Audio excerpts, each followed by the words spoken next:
बिस्मिल्लाहिर्रहमानिर्रहीम। अस्सलाम वालेकुम नाजरीन, आज हम साया कहानी के साथ आपकी खिदमत में हाजिर हैं। साया चिमट जाए तो इंसान अपने आप में नहीं रहता, लेकिन अगर सर से वालिदैन का साया उठ जाए तब भी तो इंसान कहीं का नहीं रहता। आफताब मेरा दोस्त था, हम लोग एक साथ कॉलेज में पढ़ा करते थे। वो किसी दूर दराज गांव का रहने वाला था, जबकि मेरी आंख ही शहर की रंगीनियों में खुली थी। हमने तालीम मुकम्मल की तो आफताब ने मुझे एक कागज़ पर अपने गांव का पता लिख कर दे दिया कि जब कभी फुर्सत हो तो ज़रूर आना। तब मोबाइल का दौर ना था, वरना तो मोबाइल फ़ोन के दौर में इतनी दूरियां कहाँ, हर कोई मोबाइल हाथ में लिए दुनिया के किसी भी कोने में मौजूद अपने जानने वाले से राब्ते में रह लेता है। मैंने वो पता संभाल कर रखा था। आजकल शदीद गर्मी के दिन थे और गांव के पुरसकून माहौल की उम्मीद लिए ठंडी ठंडी छाँव में बैठने का ख्याल दिल में समाये मैं आफताब के गांव के लिए निकल पड़ा। अपनी बाइक पर सफर करता 1.5 घंटे में मैं वहां पहुंच गया। आफताब ने बहुत मोहब्बत से खुशामदीद कहा और इसके अम्मी अब्बू ने बहुत मोहब्बत दी। शाम के वक्त हम गांव के बाहर सैर के लिए गए। मुझे बहुत ही अच्छा लग रहा था। गंदम की कटाई के बाद धान की फसल काश्त करने की तैयारियां हो रही थी। अक्सर खेतों में पानी खड़ा कर दिया गया था। शाम के खाने के बाद हम लोग छत पर चारपाइयां बिछाकर बातें करने लगे। कॉलेज टाइम की बातें और गांव के माहौल की बातें करते कौन सा टाइम हो गया हमें पता ही न चला। हल्का हल्का नींद का तासर आंखों में देखकर आफताब बोला, तुम सो जाओ, बाइक का सफर करके आए हो तो थकावट भी हो गई होगी। सुबह सैर पर जाएंगे तो बकिया बातें सुबह करेंगे। अभी हम लोग कमर सीधी करके लेटे ही थे कि एकदम चीखों पुकार की आवाज ने डरा ही दिया। मैंने आफताब की तरफ देखा तो वो बिल्कुल आराम से लेटा हुआ था, जबकि इसे मेरी तरह उछल कर बाहर देखना चाहिए था। वसीम, तुम सो जाओ, घबराने की कोई बात नहीं। मगर आफताब, ये शोर कैसा है? मैंने कहा ना कि कोई बात नहीं, तुम सो जाओ। ये साथ वाले घर से आवाज आ रही है। उनकी 16 साला बेटी सीमा को साया है तो अक्सर इसे ऐसे दौरे पड़ते रहते हैं। साया? ये साया क्या होता है? अरे भाई, इसको कोई चुड़ैल या जिन चिमटा हुआ है। वो जब मर्जी तंग करने लग जाता है तो ये इसी तरह शोर करती है। मुझे तो अजीब तरह का खौफ महसूस हो रहा था और फिर शोर की वजह से नींद भी नहीं आ रही थी। फिर आफताब ने मेरी तबीयत का बोझलपन महसूस करते हुए मुझे नीचे बैठक में चलकर लेटने का कहा तो हम लोग नीचे आ गए। सुबह जल्दी आंख ना खुल सकी तो जब हम उठे तब ही आफताब ने कहा, आओ बाहर का चक्कर लगा कर आते हैं, तब तक अम्मी नाश्ता तैयार करती हैं। जब हम दोनों दोस्त बाहर निकले तो गांव में खूब चहल पहल थी। बहुत खुशगवार माहौल था। मुझे गांव का सुबह का मंजर बहुत अच्छा लग रहा था। हम लोग चलते चलते काफी दूर तक आ गए।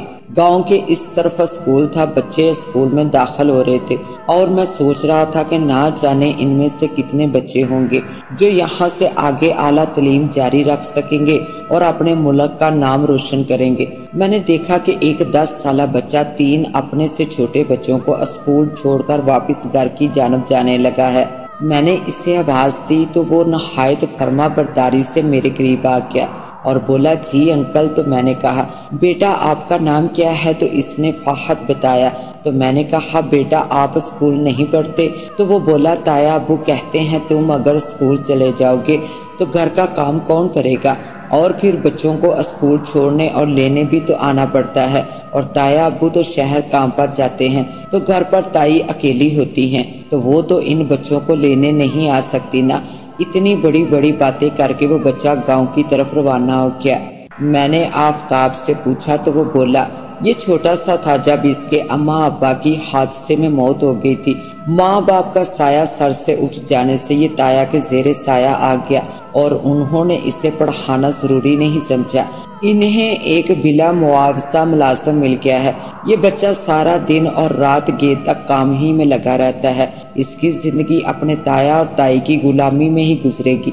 मैं फिर सोच में पड़ गया कि ये कौन सा साया है जो इस बच्चे के सर से उठ गया है।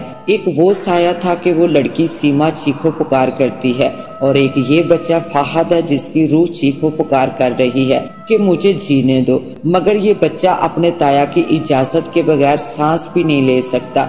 ہم لوگ واپس گھر آگے آنٹی نے بہت مزے کا ناشتہ تیار کر رکھا تھا، ساتھ گاؤں کی تازہ لسی تھی۔ میں نے خوب مزے سے ناشتہ کیا اور واپسی کی اجازت چاہی۔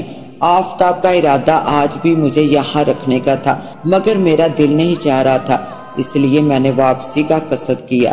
نکلتے نکلتے دن کے 11 بج گئے، دھوپ کی شدت میں تیزی ہو رہی تھی۔